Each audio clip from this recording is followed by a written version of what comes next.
올해도 어김없이 정식의 시간이 돌아왔습니다. 근데 정식하기 전에 이제 꼭 잊지 말아야 될 것 중에 하나가 이제 소독 부분인데, 소독을 뭐 다른 부분의 약재들로 하시는 분들이 많이 있다고 알고 있습니다. 근데 저 같은 경우는 몇 년째 지금 계속 소일킹으로 소독을 하고 있거든요. 예전에는 소일킹이 워낙 큰 통이어가지고 붓는데도 부담이 됐었고, 지금은 10리터짜리 나오거든요. 10리터짜리로 해가지고 한 동, 100m 한 동에 10리터 한 병, 물 400에 섞어가지고 관주 줘서, 여기 보시면은 저희 같은 경우는 이제 이 흑백 필름이라 그러죠.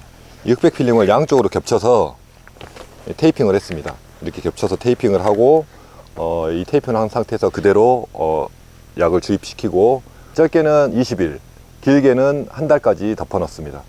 개방을 하고 물을 담았다 뺐다, 많게는 일주일, 적게는 3, 4일 해가지고 담았다 뺐다가 이제 담수해서 꺼내고 나서 마지막에 전체적으로 물을 한 번 더 주고, 염류 해소제 같은 거 한번 주고, 뭐 저희 제품 같은 경우는 이제 소맨드가 있겠죠. 그걸 주든가, 특별히 문제가 없다 그러면은 그냥 물만 줘도 상관은 없습니다.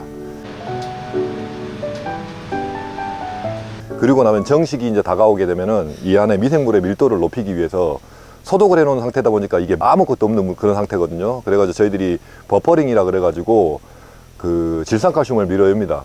질산칼슘을 적게는 일주일 정도 밀어였거든요. 밀어연 상태에서 여기 안에 미생물의 밀도를 높이기 위해서 아쿠도를 한 동에, 뭐 예를 들어서 조루관주 하면은 한 동에 반병 정도 들더라고요. 물 500에 한 통을 타면은 조루관주 하면은 한 250 정도 들어가더라고요. 그래가지고 아쿠도를 주놓은 상태입니다. 그리고 나서 이제 구멍 뚫어가지고 정식을 하면 되겠습니다. 자, 오늘은 정식하는 날입니다. 정식하는 날인데, 정식할 때 이제 제일 중요한 게 먼저 구멍을 뚫어야 되는데, 구멍을 양쪽 다 뚫어버리면은 반대쪽이 무너져 버리기 때문에 우선 한쪽을 이렇게 뚫어가지고 하는데, 점적에 최대한 가깝게 뚫고, 각도는 한 45도 정도. 더 누워도 상관은 없지만은 45도가 가장 좋다 보니까 45도 정도 줘가지고 이렇게 한쪽 줄을 다 뚫고, 이쪽 줄을 다 심고 나면은 반대쪽에 이 뚫고 난 중간 부분을 뚫어주면 되겠습니다. 이렇게 하면은 지그재그로 심어지겠죠. 그럼 훨씬 더 뿌리를 갖다 넓게 쓸 수가 있으니까 훨씬 더 좋은 것 같습니다. 제식 간격은 뭐 이쪽 저쪽 이야기해봤는데, 저는 계속 15cm로 심고 있습니다. 보통 이제 이야기할 때 18cm가 좋다 뭐 이야기하는데, 18cm로 심어봤는데 수확량 자체가 확실히 떨어지더라고요. 뭐 일본 같은 경우는 18cm가 가장 좋은 예라고 이야기하는데, 저희는 다 수확을 해야 되다 보니까 모수가 줄어들면은 그만큼 많은 숫자가 나오진 않더라고요.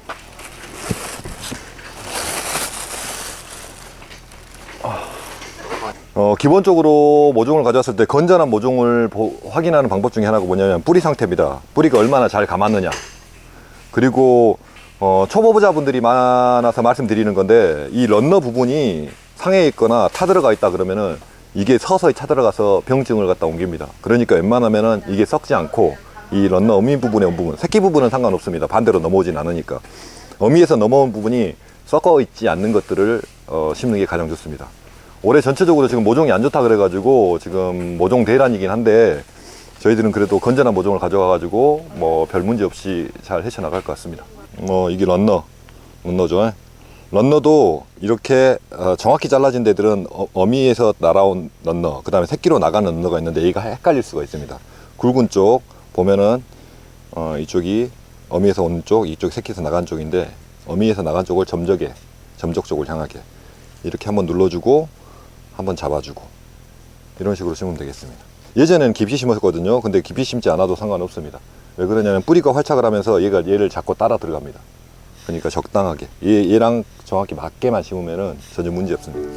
네.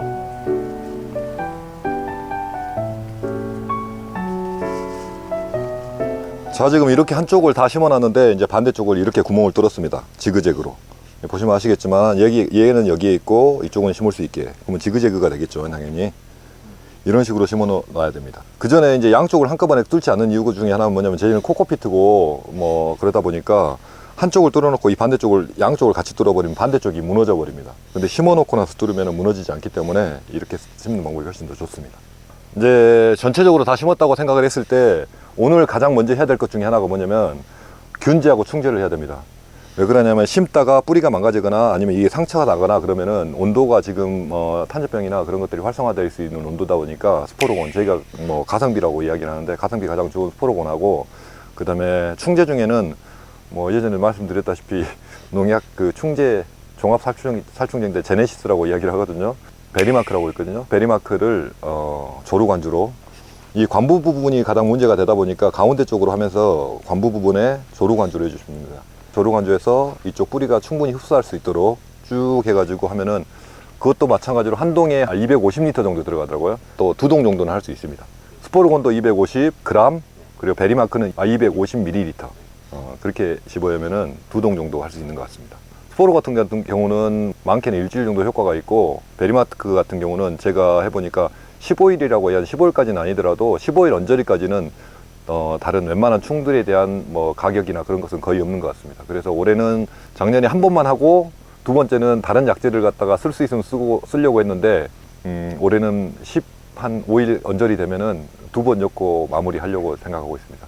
응애약은 정식하고 꽃피기 전에 4번 정도, 적게는 4번 정도, 5번 정도 해야 되니까 그 점 잊지 마셨으면 좋겠습니다. 이제 첫날 정식하고 나서 균제를 뿌려놓고 나면은, 우리가 이제 정식하고 나면은 가장 중요한 게 뭐냐면 활착이거든요. 활착을 얼마나 빨리 시키냐에 따라서 입장을 더 많이 뽑아내고 적게 뽑아내고 하다 보니까, 그 다음날 아쿠도, 루엔스, 아트플랜 이 3개를 섞어가지고 조루 관주를 똑같이 해주면 됩니다. 물 500 기준으로 했을 때 아쿠도 한 병, 100ml짜리 한 병, 아트플랜 100ml짜리 한 병, 루엔스 반병 정도 집어였습니다. 그러면은 뭐 그것도 한 동 정도, 두 동 정도 할 수 있습니다. 네, 이렇게 그 1일차일 때 그 스포르곤하고 베리마크를 우선적으로 포기 간주를 해주시는 게 좋고요. 해주시는 이유가, 일단 이 배지라든지 이 포토묘가 왔을 때 어떤 균이라든지 벌레가 좀 있을 수가 있습니다. 그래서 이거를 우선적으로 화학적 방제를 해주는 것이고, 이제 스포르곤 이건 살균제고요. 이제 베리마크는 살충제. 이제 베리마크 같은 경우에는 이 배지 소독도 시킬 수가 있지만, 이 베리마크 그 약기운을 이 식물이 먹다 보니까 흡족성 해충, 뭐 총체벌레라든지 뭐 진딧물 이런 것들을 예방적으로 방지를 할 수 있기 때문에 꼭 정식 첫날에는 이렇게 해주셔야 됩니다. 이틀 차에는 그 저희 아쿠도, 아트플랜, 루엔스를 똑같이 포기 간주를 해주시는데요. 해주는 목적은, 아쿠도 같은 경우는 뿌리를 감싸므로써 뿌리가 스트레스를 받지 않고 성장하게끔, 그리고 루엔스 같은 경우는 스스로 뿌리를 잘 내리게끔 해가지고 성장을 잘하게끔. 결국 초기 관리에서는 뿌리 관리가 굉장히 중요해요. 뿌리 관리가 잘 된 농장과 뿌리 관리가 잘 안 된 농장, 아마 그 물 주는 패턴 다 똑같으실 거예요.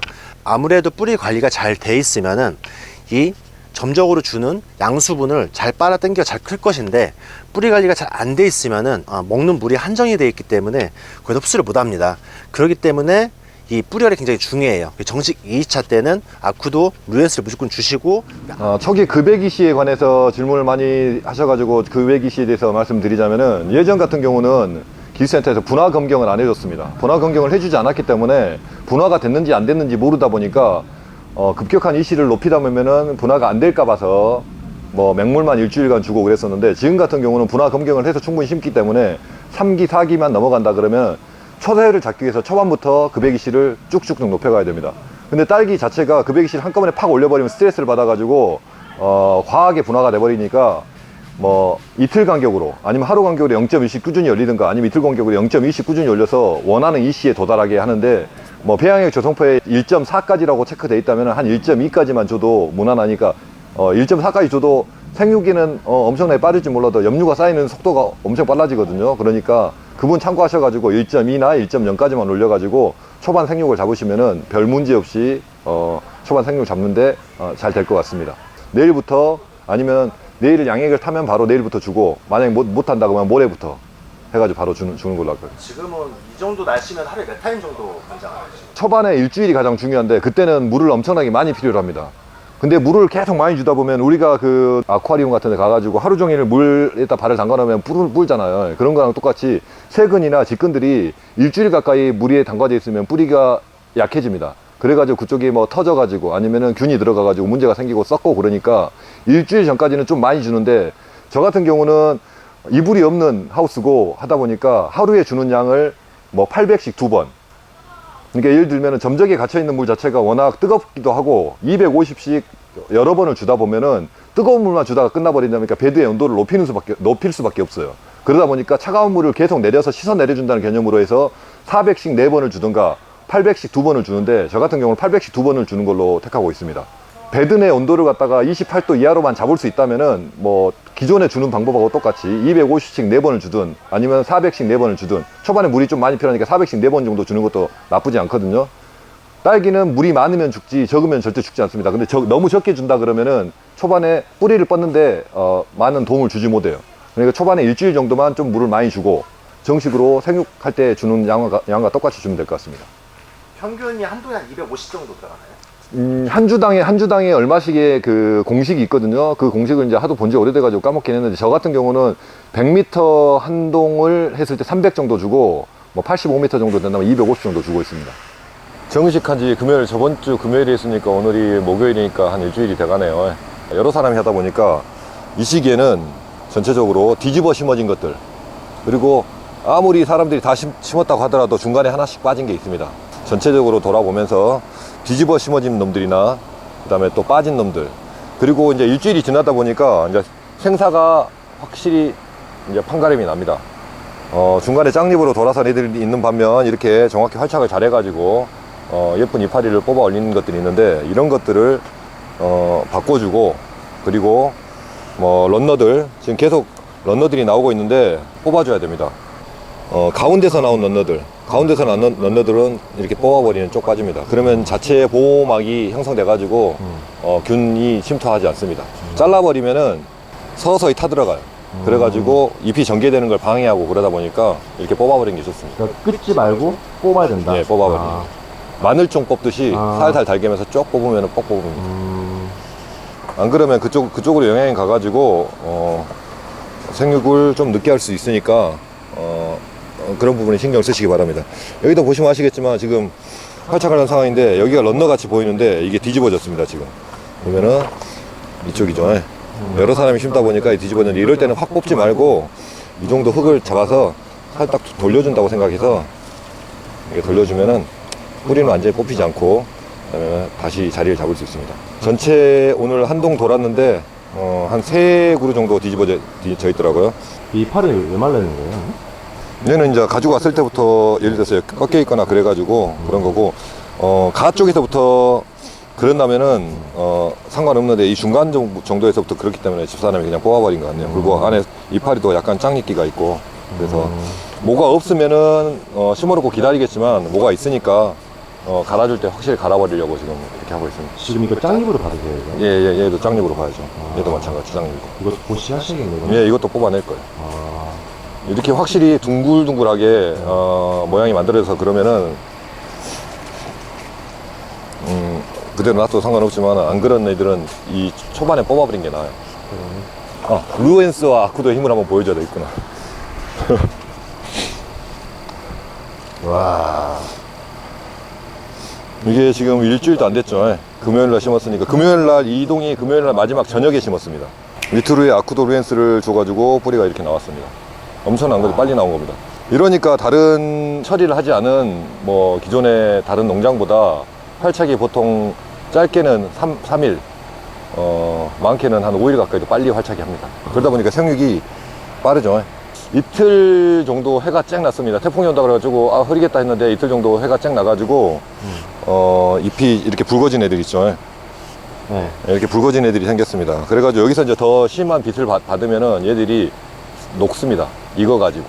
그럼 여기에 탄저균이 붙거나 그러면은 탄저병이 급격하게 퍼지기 때문에 어제 같은 경우는 오후에 마지막 타임에 아트플랜을 조루관주를 전체적으로 했습니다. 근데 아트플랜 같은 경우에는 이제 탄저 예방으로 많이 쓰이시죠. 일단 처음에 이 배지를 주셔가지고 그 아트플랜에서 2차 대사산물 리포펩타이라는 성분이 많이 방출이 되면은 병원군의 세포 벽을 파괴를 시킵니다. 그럼으로써 남은 유익균까지 다 억제를 시켜주고요. 그리고 아마 정식을 하시게 되면은 대기가 굉장히 건조해질 거예요. 이게 이제 우리나라 가을 날씨의 표면적인 모습인데 일단 그 대기 습을 맞춰줘야 됩니다. 그러기 위해서 아트플랜 섞어가지고 대기 삽을 해주시면은 습이 올라감으로써 또 어떤 병이 발생할 수가 있는데 그 예방 효과까지 같이 가져가실 수가 있고요. 대기가 너무 건조하다. 그 아트플랜을 처리하실 때 컨트롤킹을 섞어줘 해주시게 되면은 이 팽합작용에 의해서 이 습 방출량이 줄어듭니다. 그럼으로써 습을 많이 뺏기지 않고 더 잘 자라게끔 해주고 있고요. 기본적으로 또 아트플랜은 그 기공을 좀 닫게 해주는 역할을 해주고 있어요. 그렇기 때문에 컨트롤 킹과 아트플레인 섞이게 되면은 유해균 당연히 예방을 해주고 있고요. 그 다음에 대기로 습을 뺏기는 걸 잡아주기 때문에 기본적인 생육을 잡아갈 수가 있습니다. 이제 날씨가 9월 날씨, 10월 날씨가 이제 얼마나 뜨겁냐에 따라서 달려있긴 한데, 대체적으로 봤을 때 올해도 목표는 한 5%대로 막으려고 노력은 하고 있는데, 지금 전체적인 상황을 봤을 때 5%대 이하로 막을 것 같습니다.